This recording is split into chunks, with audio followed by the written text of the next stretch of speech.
What is up, RotoGrinders? What's grimy? What's good? Less for another one. How's everyone living? 45 minutes until lock. I grounded up. It's like 44 or so. But we got plenty of time. Just a three-gamer. Just a baby slate tonight. All island games. This is a cup week. We have cup games tonight. We have cup games tomorrow. And we have NBA Cup, Emirates Cup. They paid a lot of money for that sponsorship. Got to shout them out, I suppose. On Friday as well. We also have a wonky schedule. Three-gamer, right? 7 o'clock on the East Coast, Atlanta, Washington. 8 o'clock, Orlando, Philadelphia, first half of the Peacock doubleheader. Back half of the Peacock doubleheader, 11 o'clock on the East Coast, Battle of Los Angeles. That's an important game for the Cup. Myself, Kyle Murray, Chopper returning champion. Three-gamer Chop tonight. How we feeling? Doing all right? Mic check. Am I good? Am I good to go here? All good. To test it. You can verbalize it. I don't think pre-show. I don't know if you even typed it in chat, to be honest. I did. Yeah, good. It's a Tuesday. It is my last show before Thanksgiving, so this is I get out of here, and then I get to start prepping for that, which is always fun. And yeah, Dan, I mean, a lot of good stuff going on here. A little baby slate, but they make it up to us with the football and the basketballs over the next few days. So we're all good. I got my eye on, got my phone on, got my eye on the basketball game. University of Houston going right now, Dean, in Vegas, top 20 matchup. So lots of stuff going on here, man. First half, second half. Oh, it just started like 3 minutes ago. Oh, so you're fine. You got time. Oh yeah, for sure. You're not going to sure. I'm not. No, if this was an hour later, I'd be like, I'm not gonna make it, guys. Yeah, my stomach hurts. No, this is fun times though, man. Dean, fun times, but yeah, it's a little baby slate, and I know we'll breeze through it. So hopefully, Kyle Murray can entertain us with some stories or something. Behind the scenes, give us some stories about Jamino taking naps on the job and stuff. Hey, he's the hardest working man in the industry. I got no nap stories for him Jamino. And Tuttle, they do work hard, man. Yeah. Tuttle works freaking, buddy. How many sports? 10, 11? I don't even know. It's not just the sports. It's the type of sports that Tuttle's in charge of, man. He does those so many nuances in college football and that EPL and all the other weird stuff he does, man. We got Kaishan George officially ruled out. He had the fish. He's not feeling well. Maybe he wanted to watch the Houston game, and that's why he tapped out. I don't know where he went to college. Marvin Bagley is also out with a contusion. No Trey Johnson. Banchero still out for Orlando. Gogo Batadze is officially questionable. We saw last time they rug pulled everybody when he was ruled out after the game was locked. Franz Wagner, he's still on the injury report despite he's playing with his face mask. The injury is face mask. Yeah, he's got a face mask. He's playing with it. Nothing really of note there. Philadelphia is really thin. No Embiid, no Paul George, no Oubre, obviously, and BJ Edgecombe. So they're missing several starters. We're projecting 40 minutes for Tyrese Maxey, the leader in the NBA as far as minutes played, unless something's changed. I haven't checked in the last couple of days, but I assume last I saw he was the leader by like 3 minutes or so. Bogdan Bogdanovic is officially questionable in that late game for the Lakers. Nothing really dicey, far as I can tell. DeAndre Ayton's got an old knee. That's not even that old. For some reason, I feel like he's old. But he's got a knee, so he's not playing basketball this evening. We're going to go position by position. We're going to start with DraftKings. We'll circle back with FanDuel, and then we're going to answer your questions. Get in that live stream chat channel, RotoGrinders.com/Discord live stream chat. That's where your questions will be prioritized. If you're asking questions now on the YouTube, I may miss those. I do want to get them answered at the end of the show, so kind of hold your questions. But if it's pertinent to the conversation, maybe I'll be able to multitask and get your question in as well. Kyle, is there anything we are actually waiting for of significance as far as injuries? I think we mostly got everything. Kennard was questionable. He's officially ruled in for Atlanta. I think we have the news. Bogdan Bogdanovic is not that significant. He's questionable, unless I'm missing something as far as his significance. I think we're pretty good, correct? Yeah, I mean, I think on a 3-game slate, you could maybe say that the Bogdan news is a little bit more significant because it can bring in a couple of these ancillary plays in that late game into the equation. But, yeah, I don't think it's huge. And then we still have Goga questionable. Also, probably not super significant, but again, maybe on a 3-game slate, if somebody wanted to get crazy and play Orlando Robinson, or maybe that would get a small bump to Wendell Carter Jr. from a minutes perspective in a game with the tight spread. So, certainly not a ton of super impactful news, but on a 3-game slate, you can kind of wiggle your way into saying that stuff's a little bit more relevant. Yeah, we do have 31 minutes for Carter because Isaac was ruled out as well. Not that he plays a ton of minutes, but potentially 2 bigs ruled out for Orlando. We're currently giving the 48 minutes. We're splicing them between Goga Batadze 17 and 31 to Wendell Carter. So, yeah, maybe somebody else gets an extra couple. Maybe they play a little bit small. You said maybe Robinson might grab a few minutes, but, I mean, that's a really, really ambitious play. Kyle, you got anything as far as big picture, right? You could spend up on Luka. A lot, really good point guards for a 3-game slate. Some of the best plays in the slate. Most of them, right? Maxey, Luka, Harden, who's been playing out of his mind as well. We talked about the significance as far as the Cup, the Clippers, and the Lakers. Let me just go ahead and confirm that. Yeah, they're both 2-0. So both the Lakers and the Clippers are 2-0. So that's, I don't know if it would lock it down mathematically. Obviously, you play 4 games in the Cup. I assume they're going to be playing again on Friday against different opponents, but I imagine the rotations will be a little bit tighter if these teams. Do we think the teams care, Kyle, about the Cup, or it's just team by team basis? Do some teams care and some teams don't? No, I think they all care. I think they might. It gets to a point where your odds can get slim really fast in the Cup. Like if you lose one game and you lose it, badly, your chances will slim up quickly because you only have a few games in the group stage, and then the way that depending on how the rest of your group plays out. But I mean, you tell these guys you get a week off in Vegas and play for $1 million, they all want that. They all would.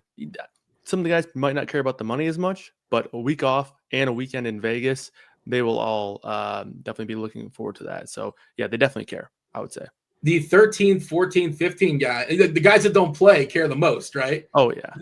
Which is and a lot of the big, like there was, with the first year they did this, LeBron, he was very vocal about saying that for the money, they were playing for those back of the bench guys. Yeah. So I'm sure it's definitely going to be a morale boost for some of these teams, especially with maybe playoff aspirations, to maybe try a little bit harder for those guys at the back of the bench as well.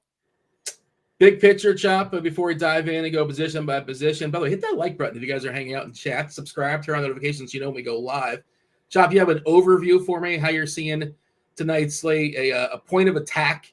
Are we going to just like isolate one game like this Washington Atlanta game? Looks like it's really, really popular. It's the first game to kick off.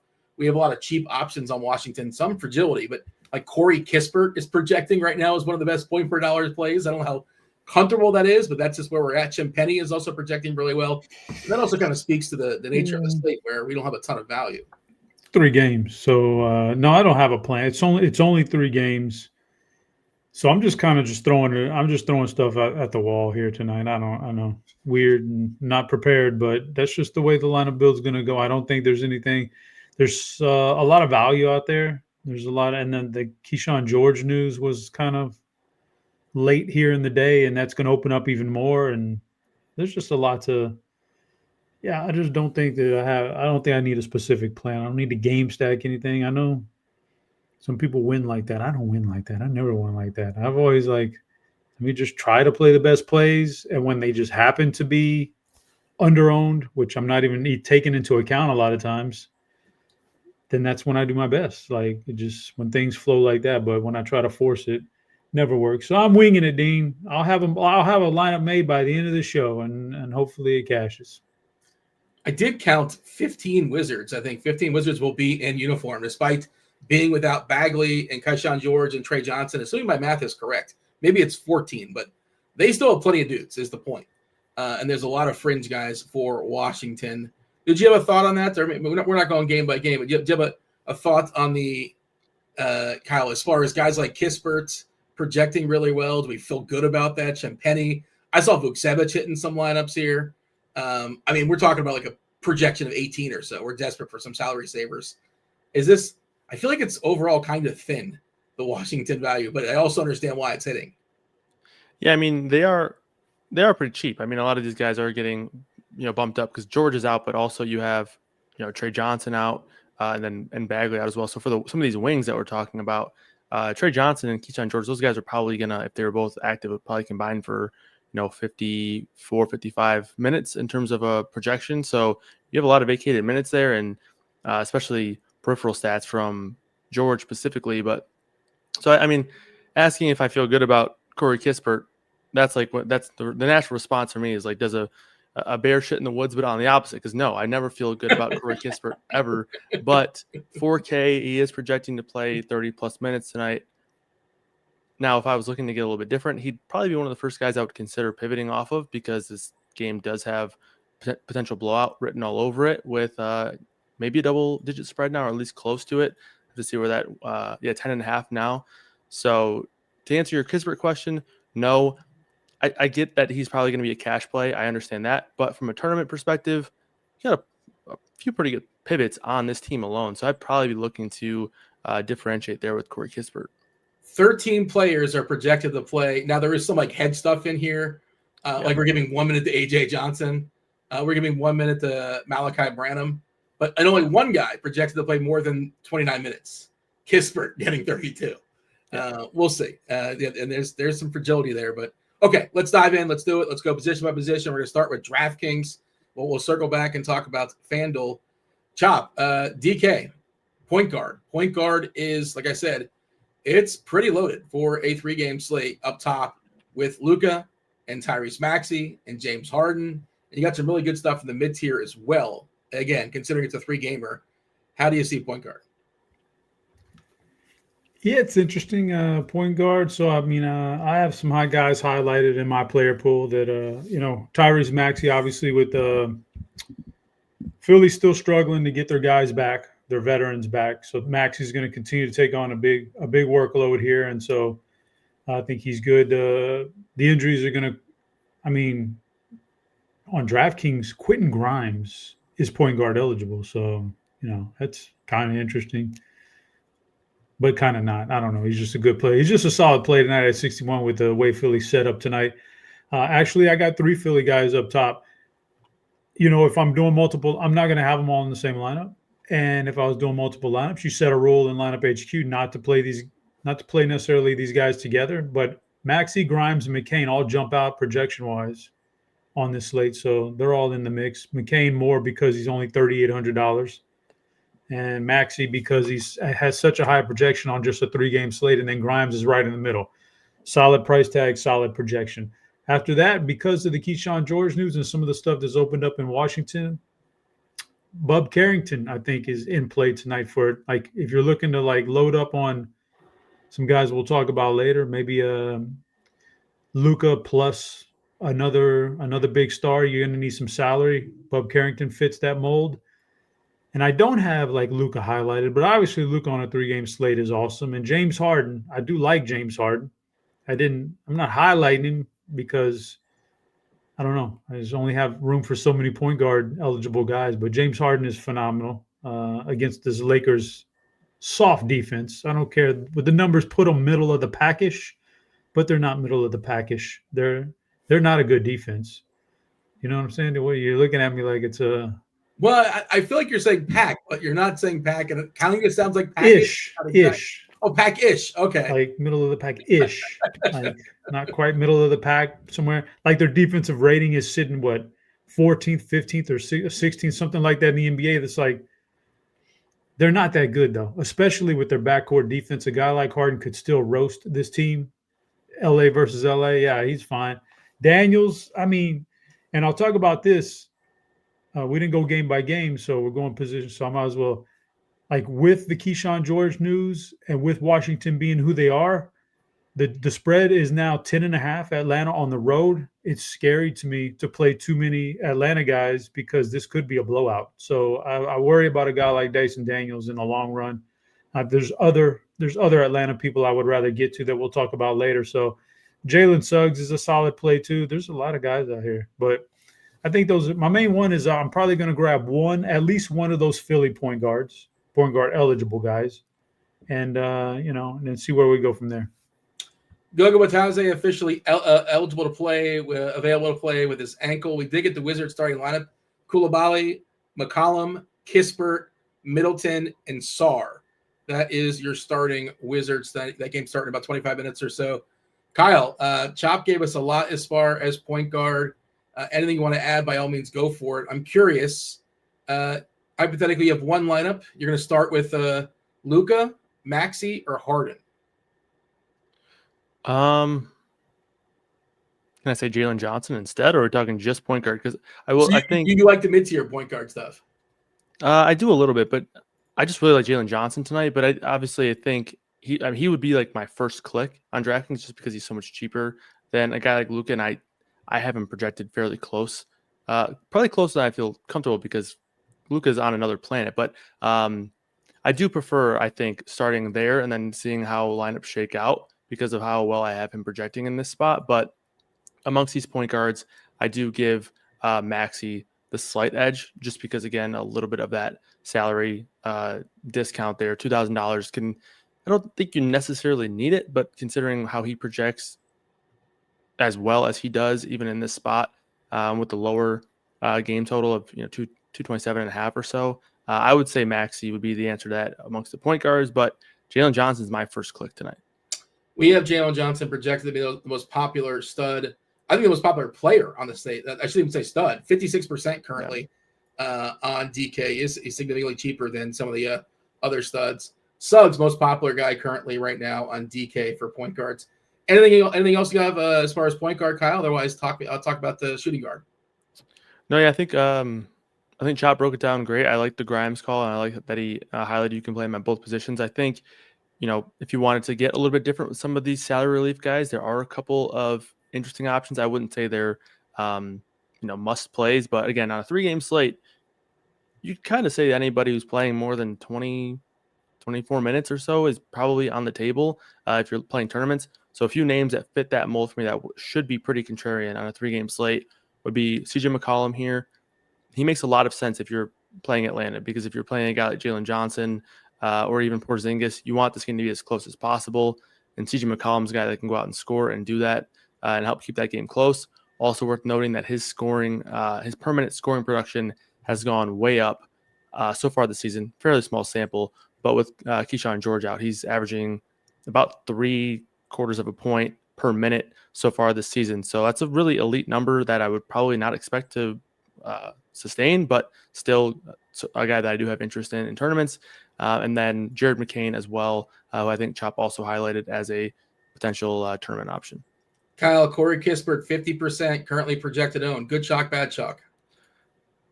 I got to say bad chalk. If Corey Kispert is the one that burns me, I'll just let it happen. You can make a case for two. I mean, if you want to even include McCollum, there's McCollum, Koulibaly, Champagny, Carrington, Cam Whitmore. All these guys you can play as pivots who, if they play anywhere near the same amount of minutes, are all better per minute players than Corey Kispert. So yes, Corey Kispert does project to play the most minutes on the team, but it's a very volatile situation here. So if anything goes awry, all these guys could be much better tournament options than Corey Kispert, who I have as like a 0.75 fantasy point per minute in this scenario. So not ideal there for Kispert. Chop, whatever you want to add at shooting guard, by all means, go for it, and then feel free to bleed in the small forward on DraftKings. No, not a whole lot. Some carryover from the last position, and I think I put in the survey today a hot take, like these aren't supposed to happen. They're just wild. But I said something about Desmond Bane having a big game. I mean, it's on the table. It's the Philly defense. It's not particularly great, and Bane, so Bane, I think GPP is fine.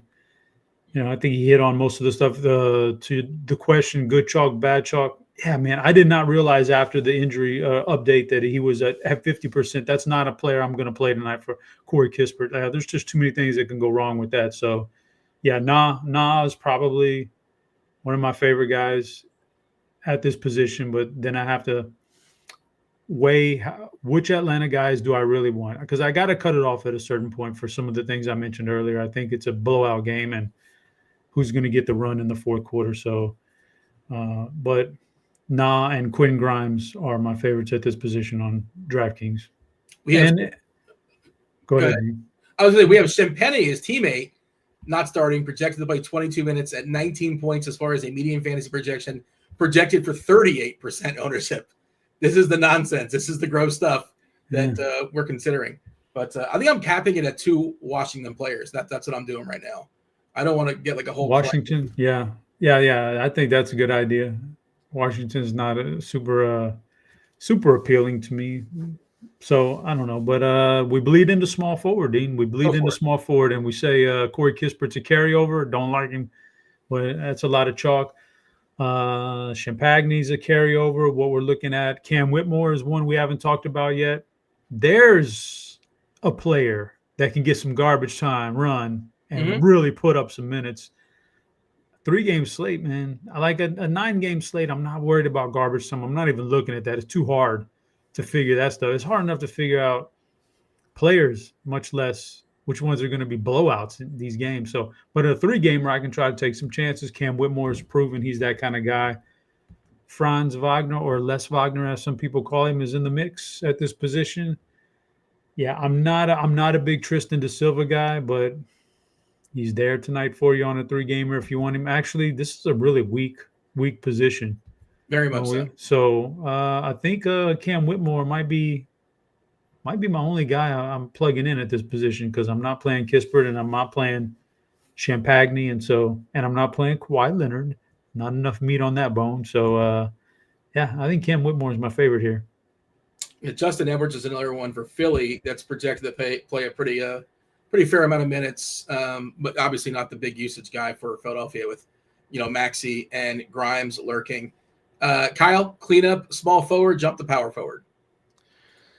Yeah, I think there is some carryover as well. Like Chop mentioned, I'm also still on. I mean, I would probably say I'll be fading Champagny and Kispert, but certainly only want to play one of those at most.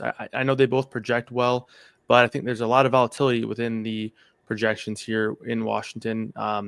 Somebody in chat is saying that Cam doesn't close in blowouts, and that has been true so far this season, but he's also a better permanent player, and we have seen him play into minutes later in games.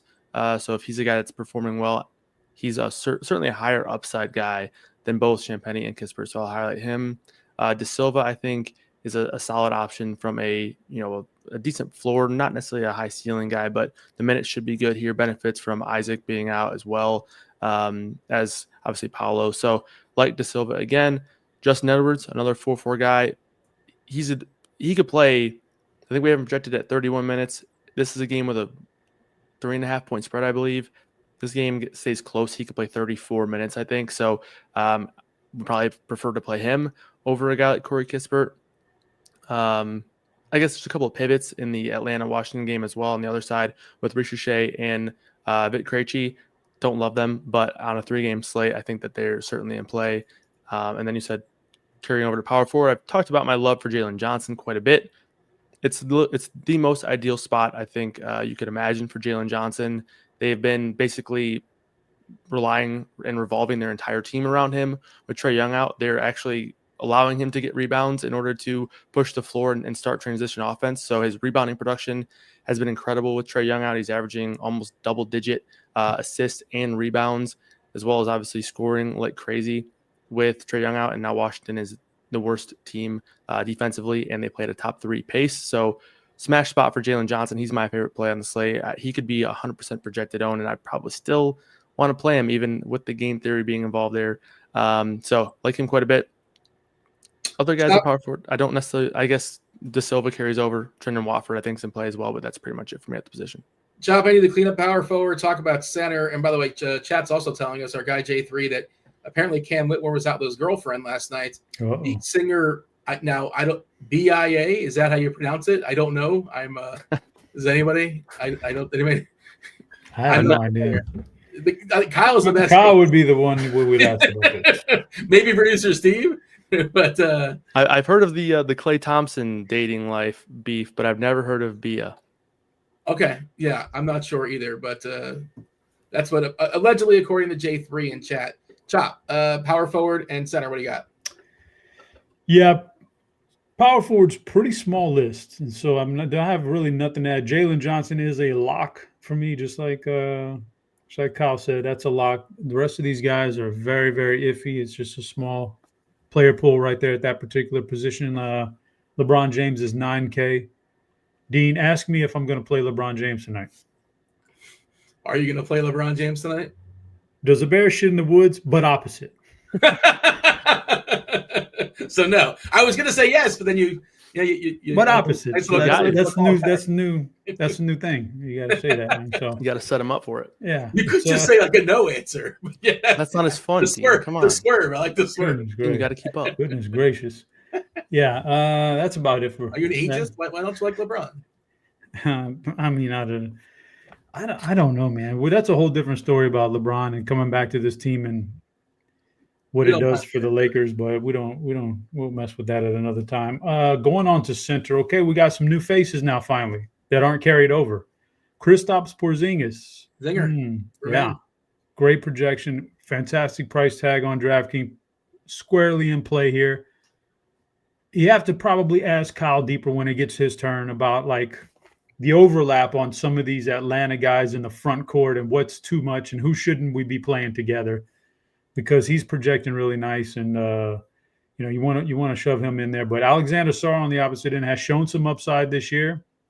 Now probably gets a little bit more usage tonight against Atlanta, so I think he's in play, which he wasn't in play before the Keyshawn George news to me, but he is now. We got our boy Andre Drummond with no Embiid, no Paul George. Drummond stays alive for another game here against Orlando, so you got that. And those are the three guys I highlighted, but then you have some other guys who are certainly play. Zubac against the Lakers. Oh yeah, that's definitely a playable guy. Wendell Carter's had some good games this year. If you really wanted to, you could start looking at some Okonwus and John Collins kind of guys, but I'm not going that route. But there's three bangers at the top there with Porzingis, Sarr, and Drummond. I did a quick court IQ, by the way. Porzingis and Okongwu have played together for 57 minutes this year in 10 games. So there is some crossover, but the best games this year for Okongwu, I imagine, have been when Porzingis has been out on a back half of a back-to-back. Kyle, centers, what do you got? Yeah, pretty much agree here. I love the Zubac call. He gets a great matchup here against the Lakers with DeAndre Ayton out. So you're going to see Jackson Hayes out there for 24 to 26, 27 minutes maybe. And that's always a good thing for Zubac. He'll be able to bully Jackson Hayes there. And I think that maybe they might try to do some weird things to maybe run some small ball lineups, because they typically don't love to run Jackson Hayes out there for 30-plus minutes. So that could lead to a lot of mismatches there for Zoo. So I like him quite a bit. Drummond's just been playing monster minutes with Embiid out, and his scoring has actually been improved with Maxey on the floor and Embiid off quite a bit. So a lot of these guys, you'll look at their splits and you'll see, okay, with just Embiid off, the numbers look really good across the board dating back to post-trade deadline last year. But when you put Maxey on the floor, it gets worse for a lot of these Sixers because Maxey's taking so many shots. Drummond, that's not the case. He actually improves in that scenario. So Drummond, one of my favorite plays as well. Also like the Sarr call, similar to McCollum. Think he makes more sense in lineups with multiple Hawks because you're hoping to correlate that game for a close one. But nonetheless, still think he projects well. All right, let's fly through this as far as FanDuel. We'll touch on if there's any differences, Kyle. Point guard, is there anything standing out to you difference-wise on FanDuel? Obviously, there's a ton of crossover. A lot of the stuff you said about DK applies to FanDuel, but I do want to get to the people's questions as well. Do start loading those up in the Discord channel, RotoGrinders.com/Discord, live stream chat channel, and fire with the YouTube as well. But, Kyle, anything you want to stress as far as point guard specific to FanDuel that we haven't quite said just yet? Nickeil Alexander-Walker projects better, and I think he's power forward eligible on FanDuel, not on DraftKings, I believe. So like him more over there on FanDuel. Dyson Daniels projects better on FanDuel as always because of the added steal production. And after that, pretty much everything is the same for me. And point guard, shooting guard, there's a ton of overlap on FanDuel as well. Just wanted to note that. Chop, anything you want to say as far as the guards on FanDuel, or feel free to talk about small forward? No, there's a lot of Anything overlap new? on those two positions, but yeah, I don't see any. So going to small forward, Jalen Johnson, small forward eligible, so it gives you a little bit of a difference maker over there as opposed to DraftKings at power forward. But I don't really see, again, that's a pretty weak position. Cam Whitmore, probably my favorite still, and that's a really good price tag for him on FanDuel at only 4,200. And Quentin Grimes comes away with a nice price tag on FanDuel. Very playable over there, even more so than DraftKings if you weren't already on that bandwagon. And I got to imagine if the ownership is like 50% on DraftKings for Corey Kispert at 3,800, the ownership's got to be pretty high on FanDuel.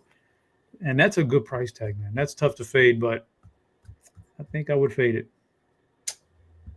Anything as far as power forward shop, and feel free to knock out center too. I'll get Kyle's thoughts in a second, but power forward center, anything that stands out for you specifically different on FanDuel?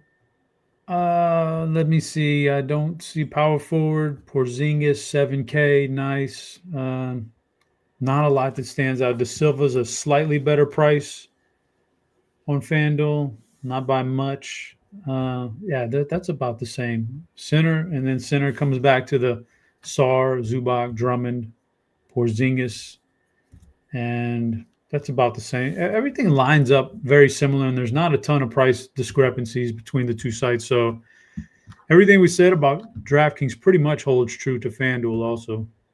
Kyle, you see anything? Of course, on FanDuel, you can only roster one center.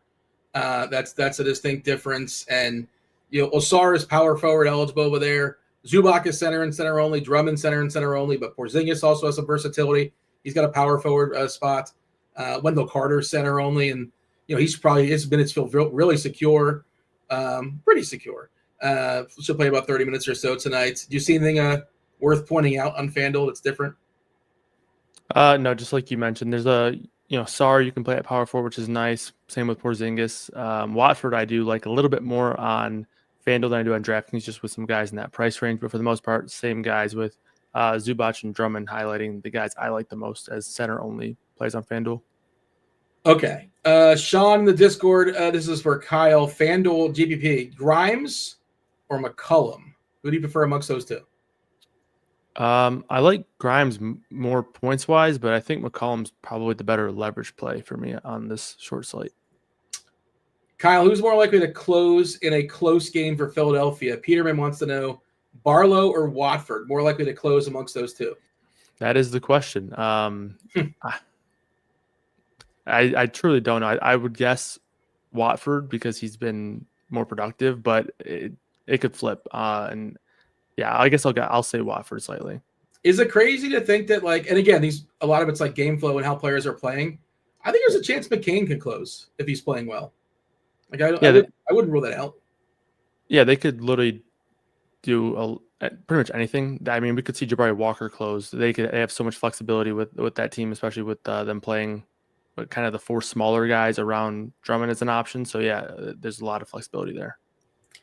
All right, Chop, I want to bring you in. There's still more questions coming in to the Discord channel. Oh, this is ugly. Jim Parrish wants to know your thoughts on Keon Wallace, Chop. I'm guessing you don't have any, but you tell me. We're currently projecting him for 11 minutes for what it's worth. Keon Wallace, thoughts? Well, let me look him up. Keaton Wallace. Keaton Wallace. Yeah, that's my bad. Yeah, I mean, what's the projection there? It says Keon for what it's worth, but yeah. He's unplayable.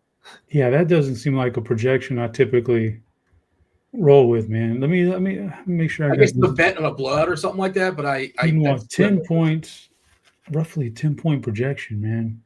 I got kind of a little bit of a rule. If you're projected under a certain amount of points, you're not even like remotely in play for me. And 10 is definitely below that cutoff point. So even on a 3-gamer, that's not really something I would like. We have guys who are near min salary projected well over 15, closer to 20 points, like twice as much. And they're min salary. Like, I don't think you need to take a chance on that. Just rearrange some roster for yourself.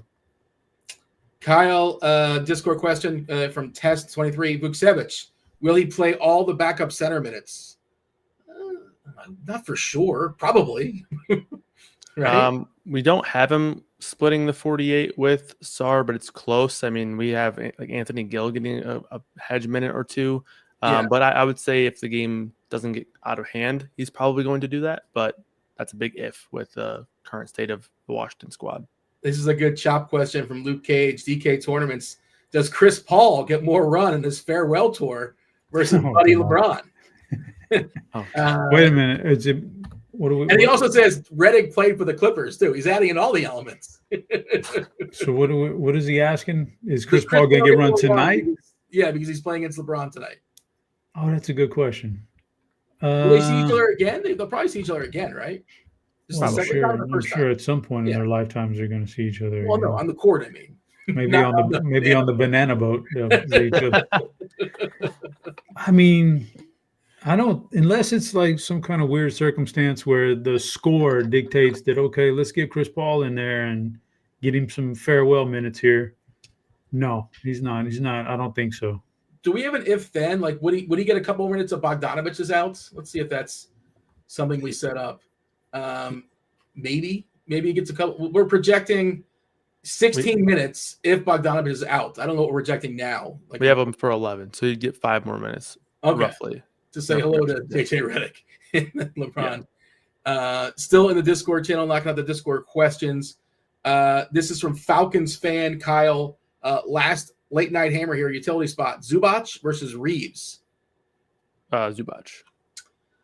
We're scraping the barrel again here, Chop. Allen's Club wants to know Howard or Whitmore on DK. I assume that's a Whitmore.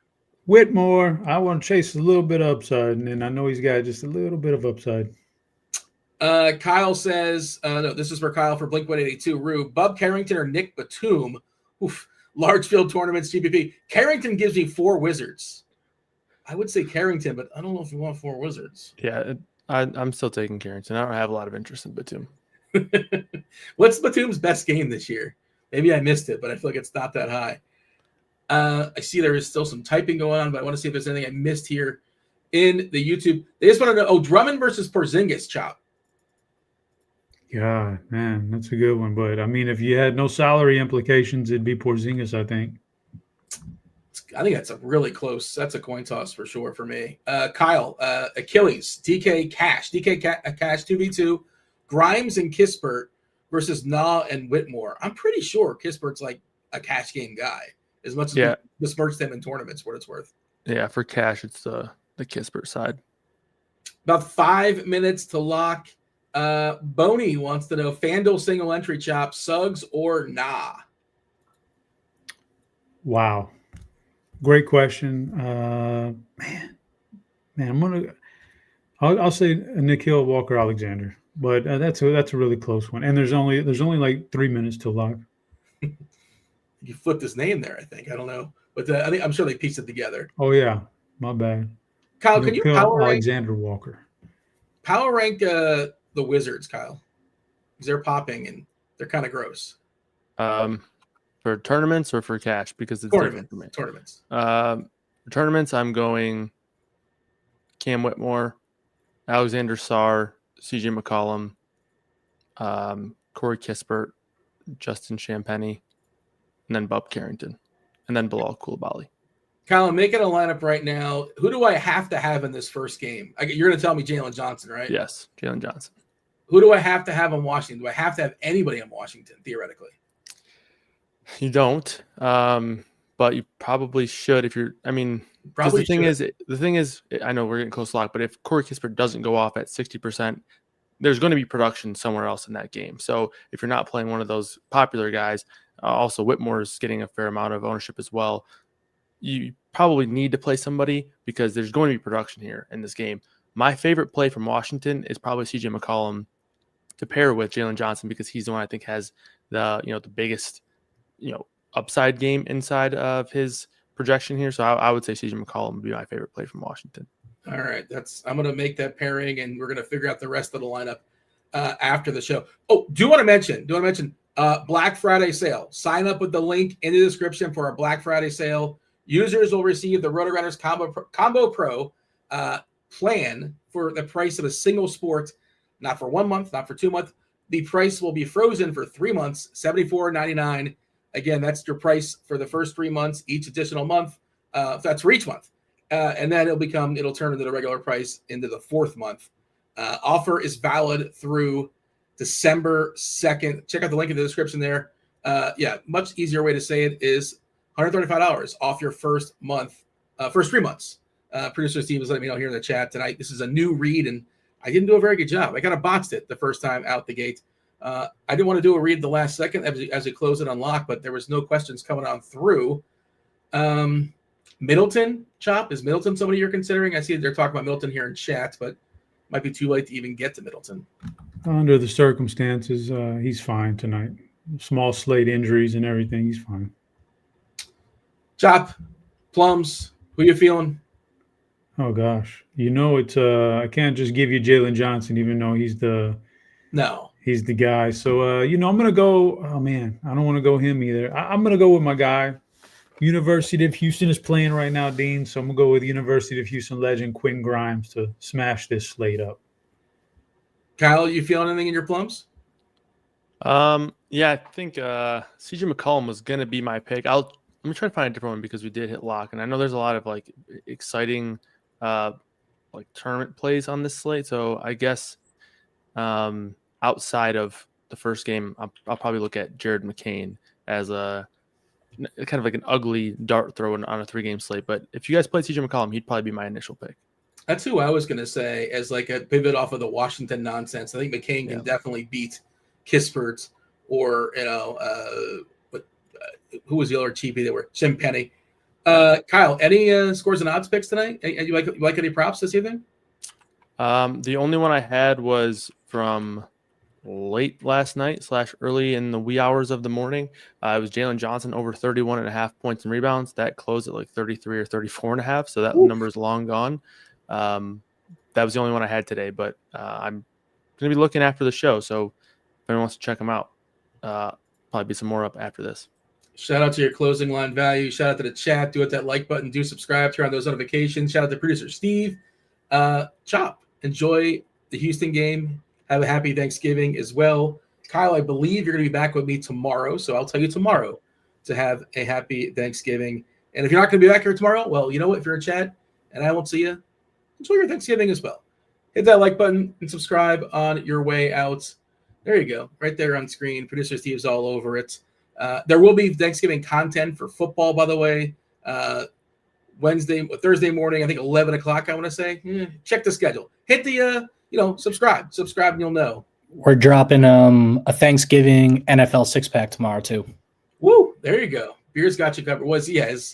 His Packers are playing, I believe. I'm fairly certain. I don't have the schedule memorized, but I believe the Packers are playing as well. But all right. Yes, hit that like button, subscribe, turn on notifications, go win something tonight. We're out of here. Oh!